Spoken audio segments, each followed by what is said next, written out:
jauh dengan cara yang manusiawi. Ketika sebelumnya pasukan Salib membantai manusia, Salahuddin memberikan kebebasan kembali. Tempat-tempat suci diberikan akses kembali. Tidak ada orang yang kemudian dianiaya. Bahkan waktu itu kalau mau dibantai sebenarnya ada di tangan Salahuddin Al-Ayyubi, tapi tidak dilakukan.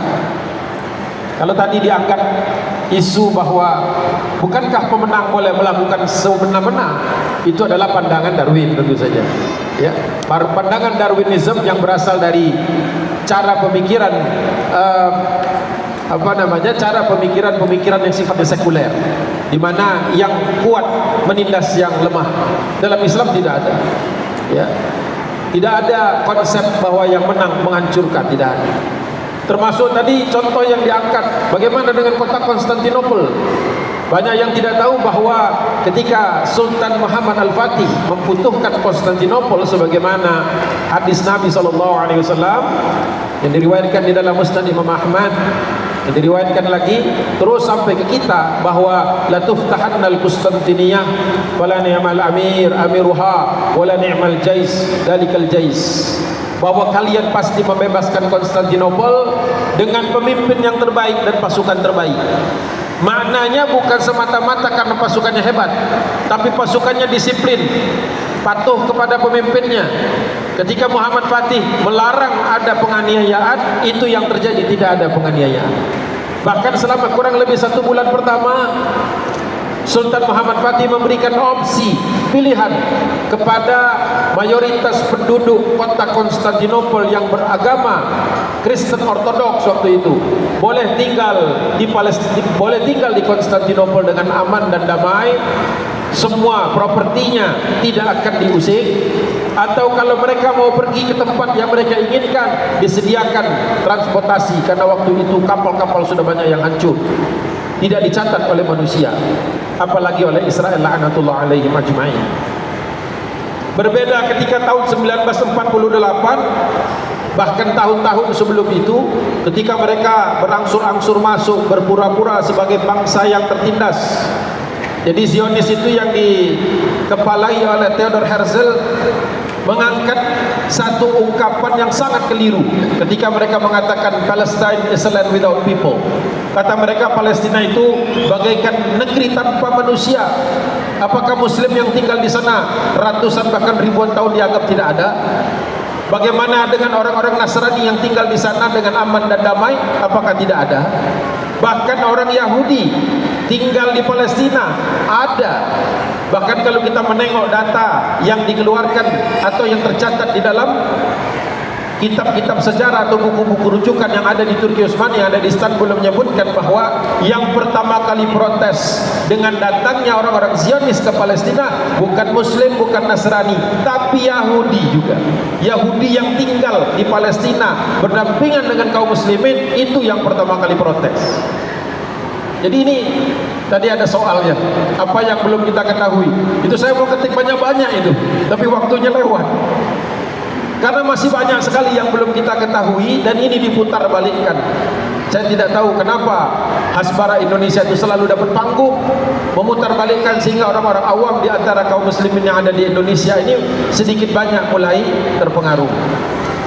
Jadi tidak benar kalau Sultan Muhammad Fatih di Konstantinopel melakukan kesewenang-wenangan, tidak benar. Ya. Dan tidak benar kalau Sultan Salahuddin Al-Ayyubi melakukan tindakan kesewenang-wenangan, tidak benar. Sebagaimana Umar, kita tahu Umar ketika masuk ke Palestina menolak untuk sholat di dalam gereja. Kenapa kata Umar? Saya tidak ingin setelah aku nanti gereja ini diklaim sebagai tempat yang bersejarah bagi kaum muslimin. Beliau malah memilih sholat untuk dilakukan di lapangan. Ini bentuk toleransi yang sangat tinggi, sangat besar. Ya. Jadi ketika kemudian Zionis masuk ke Palestina mulai dari tahun 1920, ketika Palestina itu diberikan oleh Liga Bangsa-Bangsa kepada Inggris yang kita kenal sebagai British Mandate of Palestine. Jadi dulu mereka keji sekali, mengalahkan kaum muslimin, mengusir orang-orang di sana, bahkan menyerahkan Palestina kepada Inggris, diberikan kepada Inggris tahun 1920. Itu perjanjian di San Remo itu mereka tidak memberikan suara kepada kaum muslimin. Yang ngatur semua itu ada di belakangnya, ada Inggris. Jadi Inggris tidak bisa lepas dari permasalahan ini, tidak bisa mereka cuci tangan hanya dengan deklarasi Balfour. Dan masih banyak lagi. Dan sederhananya, Inna Muhammadan abduhu wa rasuluhu la nabiyya ba'da. Rabbi shrah li sadri wa yassir li amri wa hlul 'uqdatam min lisani yafqahu qawli. Masyaallah, alhamdulillah. Saya bersyukur sekali Allah izinkan saya pada hari Ahad ini ya di penghujung Rabiul Awal 1446 Hijriah bersama dengan gurunda kami di sini Ustaz Agung Waspodo. Waktu saya sedang lagi haus-hausnya gitu ya Ustaz ya. Apalagi waktu itu kan kita ingat banget Al-Aqsa lagi dibantai habis-habisan gitu ya. Dan Ustaz seringkali memberikan pendidikan ya waktu itu lewat online ya, karena kita ingat kita pas banget lagi pandemi gitu ya, sementara berbondong-bondong orang normalisasi ya Ustaz waktu itu ya, bukan orang, lebih tepatnya pemerintahan gitu ya, rezim pemerintahan yang bukan main mata lagi itu ya, lebih parah lagi ya, sudah berkhianat kepada kiblat pertama Rasulullah SAW, Masjidil Aqsa yang tadi sudah kita simak bersama-sama surat Al-Isra-nya dibacakan. Sayangnya Indonesia ini tingkat literasinya la haula wala quwwata illa billah, terendah kedua kayaknya kalau nggak salah ya. Bagaimana kita mau bisa jadi muslimah yang mulia? Bagaimana kita mau jadi warga yang berdaulat di negeri ini bahkan di dunia kalau kita tidak mampu memuliakan kalam Allah, ayat pertama yang diturunkan lewat Nabi Muhammad SAW. Orang-orang jadi negara Palestina, Israel, sehingga beberapa kali saya selama sebulan, 3 bulan bahwa saya dianggap melanggar. Mungkin mau menghafalkannya. A'udzubillahi minasyaitonirrajim. Bismillahirrahmanirrahim. Ya ayyuhalladzina amanu sabiru wa sabiru wa rabitu wattaqullaha la'allakum tuflihun. Shadaqallahul azim. Dengan menyebut nama Allah yang Maha Pengasih Maha Penyayang. Wahai orang-orang yang beriman, bersabarlah kamu dan kuatkanlah kesabaranmu dan tetaplah bersiap siaga di perbatasan negerimu dan bertakwalah kepada Allah agar kamu beruntung. Nah, benar Allah dengan segala firman-Nya. Kalau saat ini sinagog sudah mulai merangsek masuk lewat timur Indonesia, maka sudah saatnya kita berdiri tegak dalam jamaah, rapatkan barisan untuk berjuang.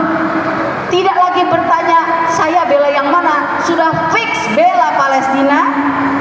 Dan siapkan diri bersama-sama dengan ilmu, berkoordinasi. Sendiri kali ini diberikan perwakilan dari NVC Nusantara, Bapak Imam Prastono, kami persilahkan.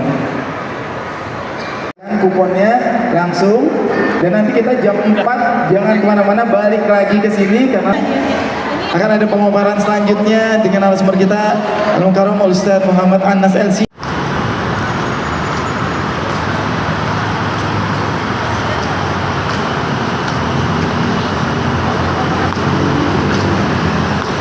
Tuh.